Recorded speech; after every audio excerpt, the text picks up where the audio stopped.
Hello Internet and especially my subscribers. My riding season ended a couple of weeks ago. The weather here is currently quite wintry and it seems that no good riding weather is coming anymore. So my bike is in the garage and I have been starting to do the winter maintenance. My first maintenance process is to take care of my riding gear. I wash all my jackets and pants and then go over the helmets. It's not such a simple task to wash all the garments thoroughly. The same goes with the helmets.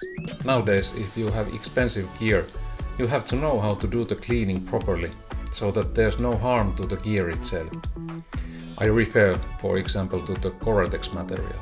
That's all about the winter maintenance for now. I have right now 466 subscribers. I never thought that my videos would get so much attention. My first goal is to reach 500 subs to get the YouTube community tab to work. Then it will be easier to have some conversation between us. And the first thing with the community tab will be a poll on what kind of content you like to see from my channel. I'm making some acquisitions within the next few months. It will be the source of the new material for my channel. Don't worry, it's about motorcycles and traveling, but with a twist.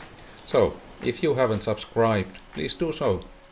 And tell your friend also to look at my channel. Cheers!